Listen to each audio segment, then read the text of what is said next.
O profeta Jonas foi comissionado para uma missão especial e urgente, que era a de pregar para a cidade de Nínive, pois a maldade dele tinha chegado até Deus. E o Senhor havia decretado uma sentença contra seus moradores. Porém, o profeta Jonas, ao invés de se dirigir para Nínive, entra em um navio e vai na direção oposta, que era a cidade de Tarsis. Diante da fuga de Jonas, Deus fez com que uma tempestade violenta atingisse o barco em que ele estava, de forma que ele foi ameaçado de naufragar. O que me chama a atenção nessa história, e que hoje eu quero refletir com você, está no livro de Jonas, capítulo 1, nos versículos 5 e 6, que diz assim: Todos os marinheiros ficaram com medo, e cada um clamava ao seu próprio Deus, e atiraram as cargas ao mar, para tornar mais leve o navio.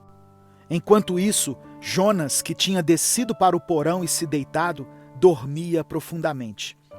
O capitão dirigiu-se a ele e disse: Como você pode ficar aí dormindo? Levante-se e clame ao seu Deus. Talvez ele tenha piedade de nós e não morramos. No meio da tempestade, os marinheiros, que eram homens ímpios que não conheciam ao Deus verdadeiro, começaram a clamar aos seus deuses. E Jonas, que era um profeta, um homem temente ao Senhor, se escondeu no porão do navio e começou a dormir um sono profundo. Jonas simboliza o retrato de uma igreja, a quem foi dada uma missão, a de pregar o evangelho aos que morrem, mas que fugiu do seu chamado e foi em direção contrária ao que o Senhor quer. Nínive representava o lugar do desafio, mas Tarsis era uma cidade balneária, um lugar de descanso. E entre o confronto e o conforto, Jonas escolheu o lugar de conforto. E a sua desobediência fez com que as tempestades atingissem o barco onde ele estava. Quando desobedecemos ao Senhor, vamos sofrer as consequências. E aqueles que estiverem conosco também sofrerão. No meio da tempestade, no momento em que o homem de Deus deveria erguer a sua voz e clamar ao Senhor, ele dorme.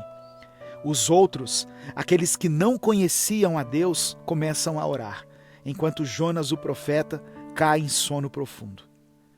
Jesus disse que se os seus discípulos se calassem, as próprias pedras clamariam. Esse é um tempo de grande dificuldade, onde temos experimentado tempestades e muitas vidas têm sido perdidas. Era para ser um tempo de busca intensa ao Senhor, mas a igreja preferiu se esconder nos porões da sua religiosidade, da sua hipocrisia, do seu legalismo e moralismo, e ao invés de orar, preferiu se acomodar e dormir profundamente. Esse é um tempo em que devemos despertar. Enquanto muitas vozes têm clamado a tantos deuses, devemos erguer a nossa voz ao Deus Todo-Poderoso, que criou os céus e a terra.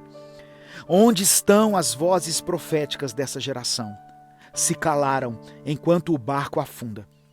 Se essa palavra chegou até você, é porque o Senhor te escolheu para fazer a diferença nessa geração. A sua oração tem poder. Clame a Deus pela sua família, pela sua cidade, por essa nação, e para que Deus tenha misericórdia de todos nós e não nos deixe morrer em meio a essa tempestade. Eu quero orar por você. Senhor, te pedimos perdão porque, em meio a tantas adversidades, nós temos negligenciado o nosso chamado. Quando deveríamos ser aqueles que oram e profetizam sobre essa crise que temos atravessado, decidimos buscar o nosso próprio conforto e nos acomodamos em um lugar seguro, fugindo da nossa responsabilidade como servos de Deus.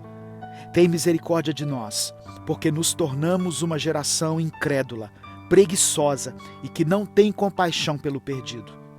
Nos coloca de volta ao caminho correto.